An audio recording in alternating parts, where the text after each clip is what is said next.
say just a teeny bit about the genesis of this. I think we have all been hearing a lot about development and development concepts, many of which we have all been thinking about for a long time, working on in our individual capacities, whether it's sustainability, country ownership, partnering, capacity development. These are all words that have been close to our hearts for a very long time, things that we have been working on and doing. And we can see that in today's environment, it's really important to spread the understanding of where we have been and where we have come and what our starting point is, and that we don't reinvent a wheel, but that we keep moving forward, building off the base of the past.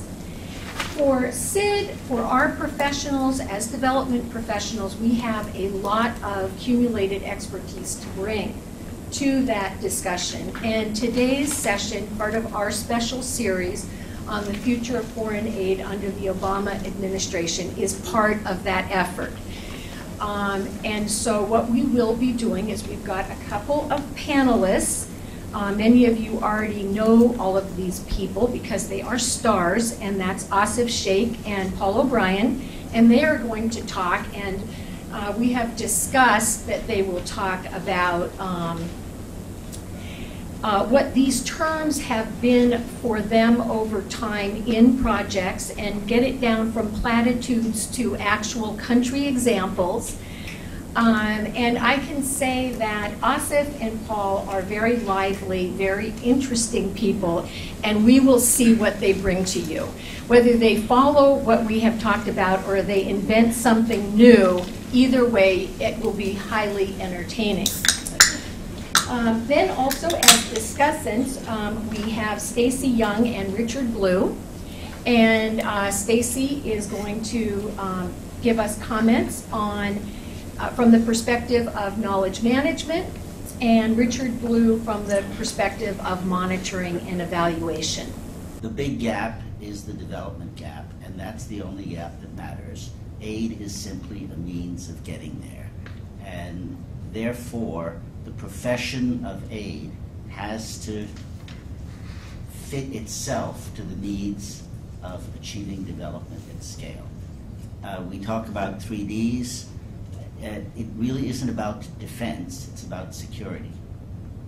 If I think from a development perspective, it's about security. It's our national security, yes, but it's security within countries. It's not a military issue, because take the example of Madagascar. First MCC country, 2 weeks. In the New York Times words, Tana went from a city of 1,000 boutiques to 1,000 garbage cans overturned in the street. So we don't know how to maintain stable countries. We don't know how to maintain a compact between governments and citizenry, and unless, at scale.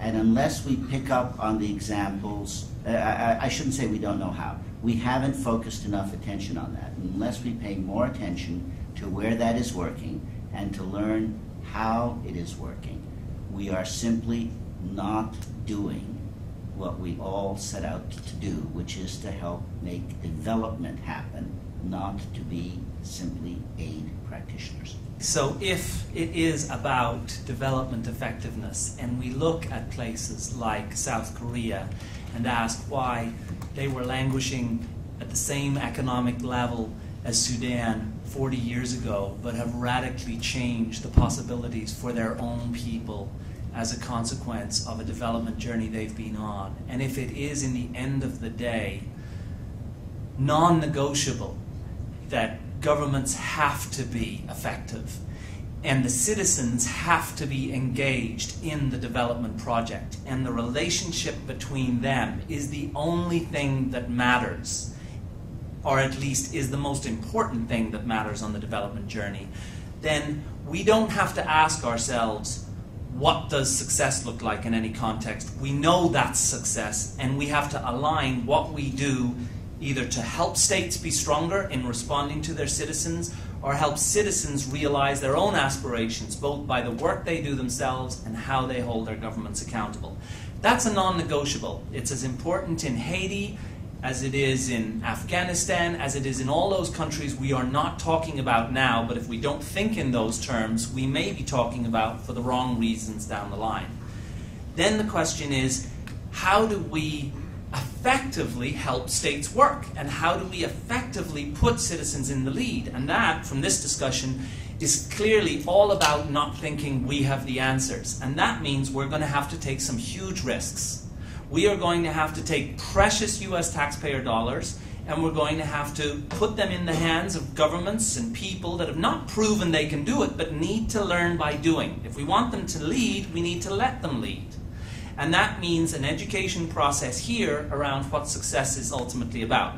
Until we have a national strategy for global development in the United States that says this is what development success is going to look like everywhere, it's going to be very hard for the development professionals in the MCC or USAID or the State Department to wake up and say, I know what the end goal is, and I know how I'm working with all my colleagues in other agencies to do it. So I think we're going to get that strategy out of this administration. I certainly hope we are. But once we have it, then our task is to work towards those goals with some level of humility around what we bring in terms of knowledge to the discussion, but with absolute clarity around where we're trying to get to in the end of the day. Evaluation done well contributes to answering the hows and the whys. We don't do it very well, and when we do it well, there aren't a lot of people listening. That's number one. Number two, if we don't focus our attention on what people are facing as they come to work and look at their inbox in the morning and look at their ADSs and look at how they spend their time, we're never going to be able to create the kind of core that you're calling for that is actually doing development rather than managing contracts. Because that's what most aid people do today. And thirdly, I think that we also have to understand that we are a democracy and we have a Congress. And I first met George Ingram when we were trying to rewrite the Foreign Assistance Act. And we didn't get very far because all of those folks with special interest in our Congress said, oh, wait a minute. What do you mean no earmarks? What are you talking about? That's a reality. I think that if you're projecting the kind of vision that you are projecting, then we also have to have a strategy for totally transforming the way the government has created a system that affects the way we do business today. And I can tell you, I don't think it's really very much aligned with the kind of risk-taking, sequencing, development process that you've been describing. So we got to start at home, not just with the strategy, but with a different way of doing business if you're going to go that way. We've talked a lot today about what we do know about successful development and what we don't know about successful development. In order to achieve the kind of scale that we need to achieve in order to address the challenges that we face in the developing world, we need to do a much better job at capturing what we do know and sharing that in ways that spin out those effects and enable adaptation and scale up much more broadly than our actual development dollars can stretch. So that's the first point. Scale really depends on using the knowledge that we do have much more effectively and spreading it as widely as possible. The second point is this question of what we don't know and the role of local knowledge in filling in those knowledge gaps. And this really touches on both the issue of priority setting and the issue of implementation. In order to achieve not just project success, but development success and development effectiveness, we need to use all of our knowledge resources and talent much more constructively, and that has to begin with making much better use of local knowledge and having local people in the driver's seat in terms of defining development priorities and helping us test our hypotheses about how we achieve our development goals.